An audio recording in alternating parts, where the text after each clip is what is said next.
Donald Trump announces that he will withdraw the 2,000 American troops from Syria, but it appears that after his announcement, the US-led coalition in Syria continued on with their previous foreign policy. So, according to The Hill, the US-led military coalition announced airstrikes and coordinated attacks against ISIS in Syria days after Trump ordered the withdrawal of US troops from the country.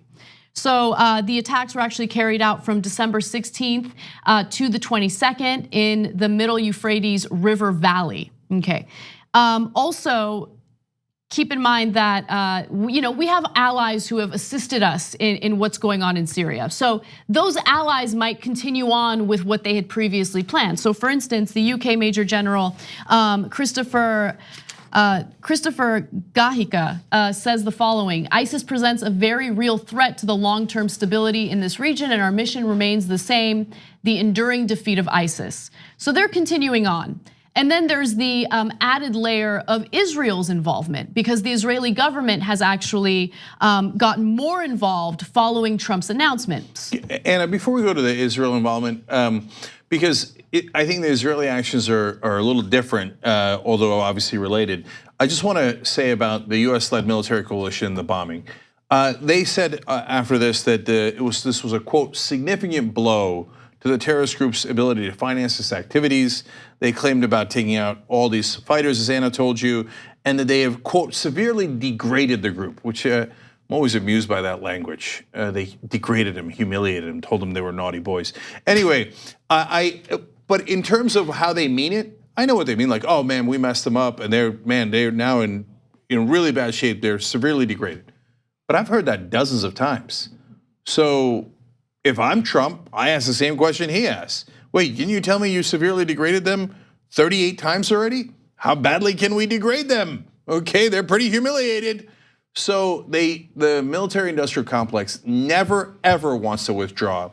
I don't know who ordered these. I don't know how the reality of how well these strikes went. Because no matter what strikes we do, they always come out and say, oh, we got them. They were all terrorists that we killed, and it was a fantastic mission. 2 weeks later, in page A17 of the paper, by the way, we hit the wrong place, and it didn't do anything, and that's why ISIS is still around. Well, which one is it, guys? I mean, I'm asking the military-industrial complex, have we severely degraded them 38 times over? Or are they still a significant threat and are monstrous and we need to stay in Syria forever for? Make up your mind. So what's happening in Syria is very much a proxy war, something that we've talked about and outlined a lot on the show.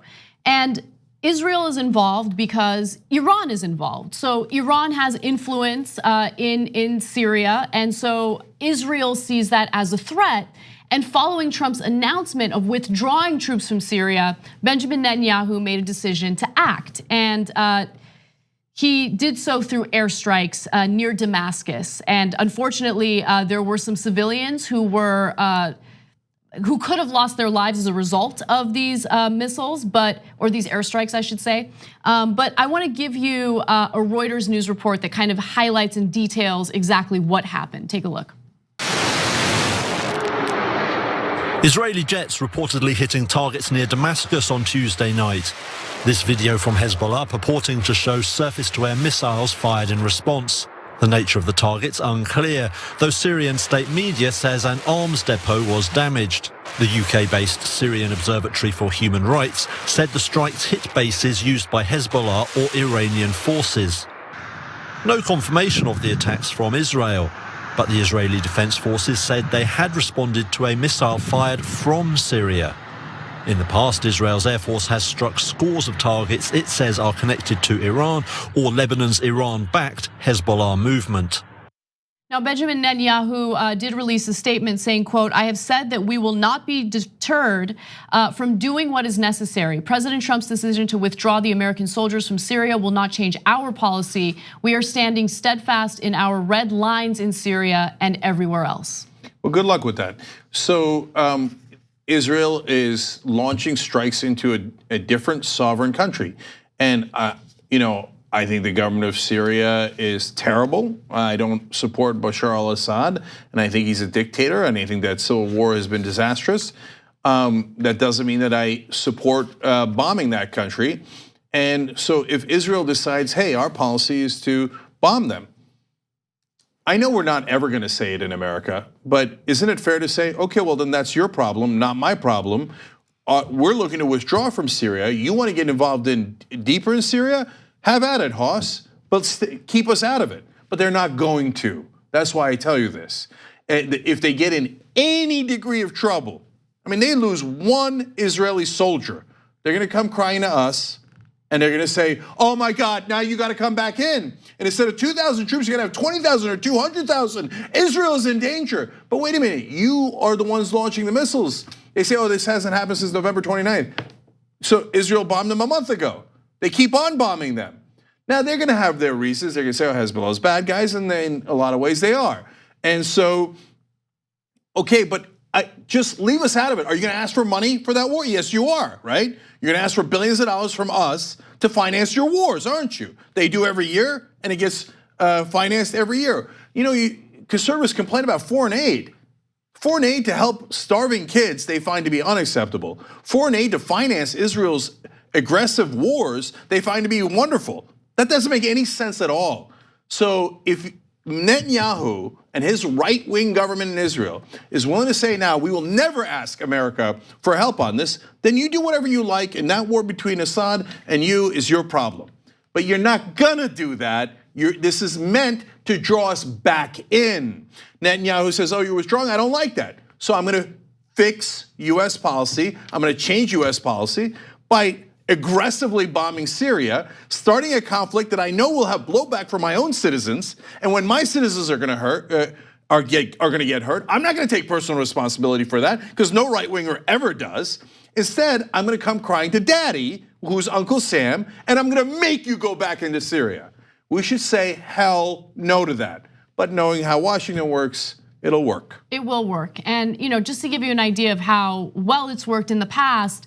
Under the Obama administration back in 2016, the US government signed on to a giant defense package for Israel. And that is an addition to the annual $3 billion that we give Israel in foreign aid, right? Mm-hmm. So look, this is I'm just giving you the facts about where US taxpayer money is going when it comes to these conflicts. And so, exacerbating this conflict in Syria and making the situation worse by launching these airstrikes, it's not gonna make the people of Israel any safer. It's gonna lead to more hostility, more attacks toward them.